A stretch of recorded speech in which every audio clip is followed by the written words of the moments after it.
Hey everyone, welcome back for another deep dive. Today we're tackling a pretty fascinating topic, relationships. Hmm. How do we navigate them wisely and how do they actually shape our lives?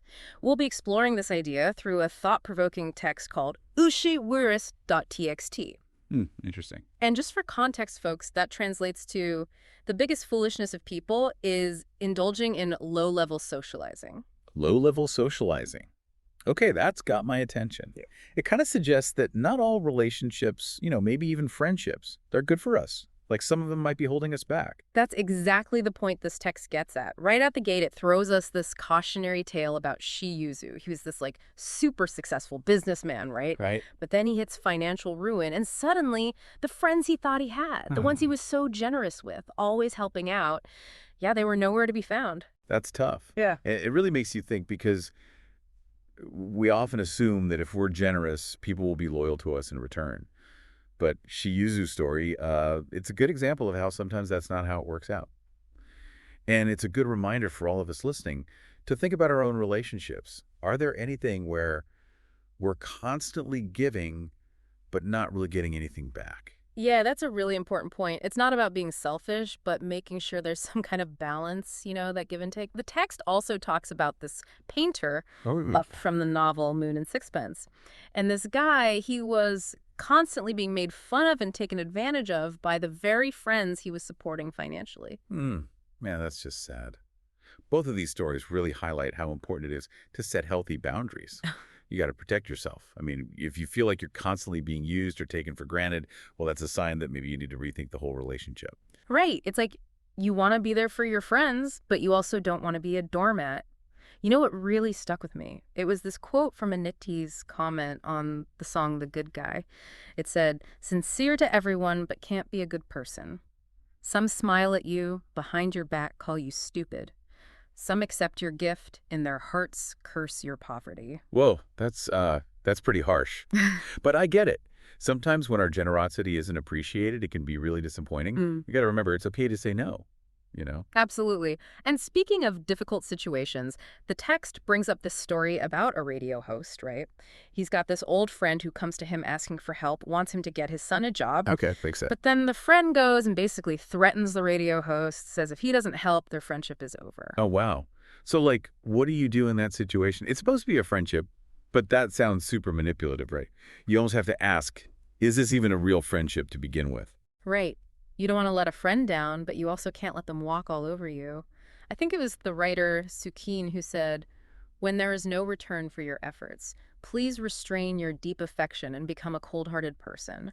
We don't betray or hurt anyone, but we will keep a bottom line to protect ourselves." I like that. I think what he's getting at is that it's not about being heartless. It's more about standing up for yourself. Totally. And as we get busier in life, learning to say no gets even more important. The text actually shares this anecdote about the writer, Van Dang. After he became super famous, everyone was asking him for favors. I bet. He was completely overwhelmed. In the end, he realized he had to start saying no to protect his time and energy. Yeah, I can see that. Boundaries are so important, especially when you're successful, right? Yeah. It's easy to feel obligated, but you have to remember that real friendships are built on respect, not favors or pressure. That makes me think about how different people approach socializing. Like, the text contrasts Fan Dang with the actor Chen Daoming. He actually, intentionally keeps a bit of distance in his friendships. Oh, really? Yeah, he really prioritizes quality over quantity. Huh, interesting. It even said that he refused to do a promotional video for a friend's daughter because he really values that separation in his relationship. Wow. That's making a statement. So it begs the question then, is it better to have a ton of friends or a few really deep ones? And that kind of leads us to what this text calls low-level socializing, which is a term we're going to be unpacking in detail as we go. Think of it like those activities that feel good in the moment, but don't really leave you feeling fulfilled. And in fact, they might even leave you feeling kind of empty in the long run. Do you think we've all been there? I know, I have. The text mentions the writer Mo Yan, who ended up having some health issues because he was drinking too much with friends. Yeah, it's easy to fall into those patterns, especially when you're younger. Totally. It's like you get this false sense of connection, but it's not really serving you in the long run. Yeah. And then there's the story of the singer, Tenger, who got taken advantage of financially, believe it or not, by his drinking buddies. Oh man, that's rough. It really underscores how important it is to choose your friends carefully. Like, what was that Henry Ford quote? Choose your friends carefully because they will shape you. Exactly. The people we surround ourselves with have a huge impact on our lives. But what happens when you're already stuck in those unproductive patterns, you know? Mhm. Can you break free? The text gives us a glimmer of hope with the writer Mu Shang. He fell into that trap of low-level socializing for a while, but eventually managed to break free and find success. That's encouraging. It means that even if we recognize those patterns in ourselves, it's not a life sentence. You can always change course. Exactly. It starts with realizing what's holding you back and then making a conscious choice to do something about it. And that's where we'll pick up next time. All right. Dive deeper into how to break free from those low-level socializing cycles. There's a lot to unpack there. Definitely. So where were we? Yeah, how do we actually break free from those low-level socializing traps? It's easier said than done, right? It really is. And, the text gives us this really interesting example from the TV show, You're the Worst. You're familiar with it? I've heard of it. Okay, so there's this character, Edgar, who's a veteran, Mm-hmm. and he's discovering he has a talent for, like, stand-up comedy, which is amazing, right? Right. But then he gets his job and falls into the party scene with his coworkers, and they're all about having fun, living in the moment, which sounds great on the surface, Oh. well, it ends up pulling him away from actually working on his comedy, pursuing his dream. Oh, I see what you mean. It's like they become a distraction. Exactly. And it can be so sneaky because it's disguised as fun, as freedom. Right. But true freedom comes from, actually going after what really matters to us. I remember there's a scene where Edgar tries to leave a party to work on his material, and his friend's like, young people should be crazy. You won't have the opportunity when you get old. Almost like they're discouraging him from being responsible and pursuing his passion. It's like they're saying, don't worry about your dreams, just have fun. But that's the trap, isn't it? Totally. It's almost like peer pressure, but for staying stuck. So, how do we tell the difference then between real connections and the ones that are kind of holding us back? I mean, it can be hard to see sometimes, right? For sure. And this is where the text brings up this really powerful analogy. This quote by Zhao Yuping, who says, letting a crane stand among a group of chickens. The end result is either the crane being assimilated by the flock or being forced to death by the flock. Whoa. Okay, that's a little intense, but I get it. Right. It's basically saying that who we spend our time with can either lift us up or drag us down. So, okay, we got to escape the chicken flock, but how do we find our crane crew, so to speak? That's the million-dollar question, isn't it? I think it starts with taking a hard look at our relationships and asking some tough questions. Like, do the people I spend time with inspire me? Do I feel energized after hanging out with them or drained? Yeah, that's good. It's like taking inventory. Right. It's not about being judgmental, but honest with ourselves. So it's not just cutting people out of our lives then. Not necessarily. It's more about being intentional. Like the text mentions this screenwriter who realized he was feeling overwhelmed by like all these casual acquaintances he had. So he just decided to declutter his contact list to focus on the people who really mattered. Interesting. So it's like cleaning out your closet, but for your relationships. Exactly. Just like we declutter our homes to create a more peaceful environment. We can do the same thing with our social circles. I like that. Makes sense. The text also talks about this well-known TV host, Du Wento. He was big on networking, right? Yeah, like a lot of people in that industry. Right. But then he realized that all that superficial networking wasn't really fulfilling. It wasn't giving him what he really wanted. So he decided to just prioritize spending time with his close friends, like real quality time. And that's so important. Yeah. It's easy to get caught up in the hustle, but if there's no real connection there, it's kind of pointless. There's a great quote from TV host Kai Kang-yong. Don't bother me with things that have nothing to do with me. I have to save my energy for the people who are important to me. Love that. It's about setting those boundaries, right? Deciding who you really want to invest in. Absolutely. But the text goes even deeper than that. It doesn't just say cut people off. It actually tries to get at the root of why we might get stuck in those low-level socializing patterns in the first place. Yeah, that's interesting because it's not enough to just treat the symptoms, right? We got to understand the cause. Exactly. And the text suggests that sometimes low-level socializing can be a sign of, like, insecurity or maybe even a lack of self-worth. Oh, wow. Okay, so like we're trying to fill a void. In a way, yeah. Like, if we don't feel good about ourselves, we might try to get that validation from other people, even if it's through these, superficial interactions. Makes sense. The text mentions this writer, Lou JJ, who was obsessed with networking, Ah, I know some people like that. right?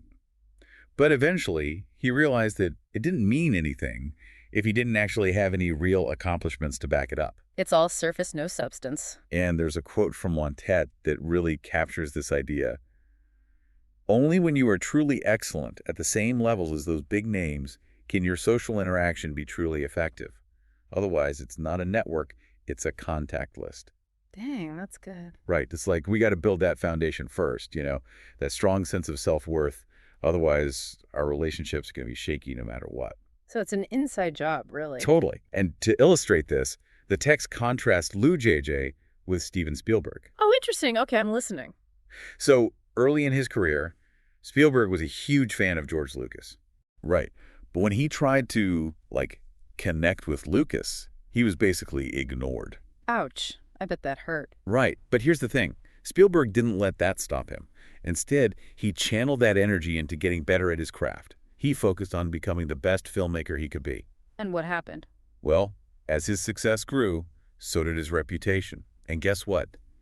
He ended up earning the respect and friendship of George Lucas. Wow, that's kind of poetic justice. He didn't chase after the connection, he earned it. Exactly. It's a powerful example of how focusing on our own growth can attract the right people into our lives. It's like the more we become who we're meant to be, the more we attract people who resonate with that. And those are the connections that truly matter, the ones that feel authentic and supportive. Man, this has been such a great conversation. We've covered so much ground, from manipulative friendships to the psychology behind low-level socializing. And we've seen how focusing on our own growth is key to attracting those meaningful relationships. Right. It's like everything starts with us.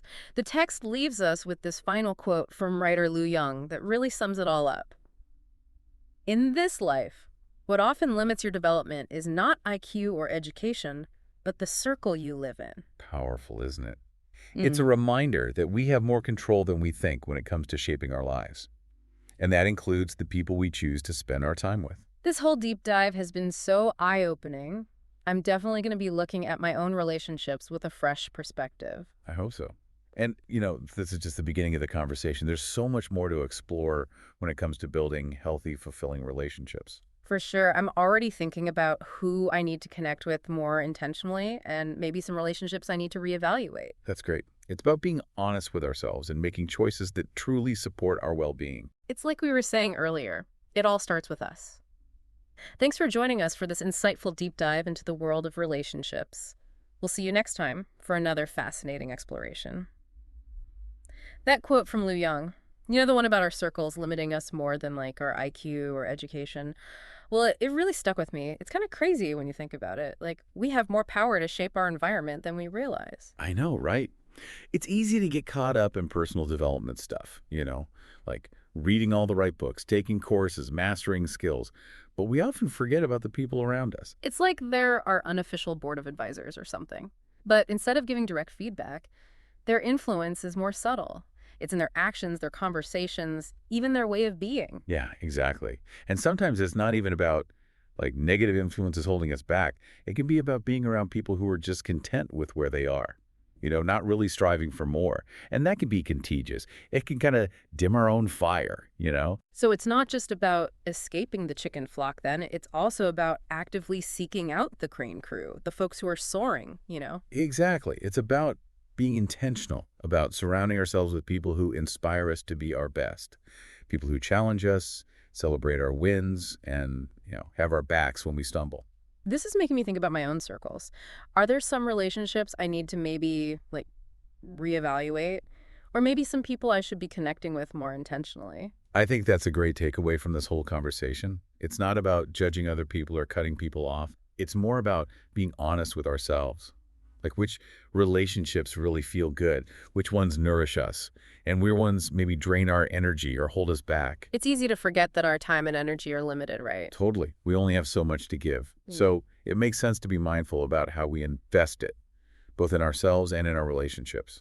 And I think that's where the idea of investing in ourselves comes in. It's not just about gaining knowledge or skills, it's also about, becoming the kind of person who attracts the right people. You hit the nail on the head. It's about becoming a magnet for the people who resonate with our values, our goals, our commitment to growth. So the more we work on ourselves, the more we attract those like-minded individuals. And those are the connections that make life richer, Right. the ones that feel genuine and supportive. This has been such an awesome deep dive. I feel like I have a totally new understanding of how important it is to be picky about our relationships. It's been great exploring this with you. I hope everyone listening feels empowered to take a closer look at their own circles and make choices that support their well-being and growth. Absolutely. Thanks so much for joining us for this deep dive into the power of discerning relationships. We'll catch you next time for another insightful exploration.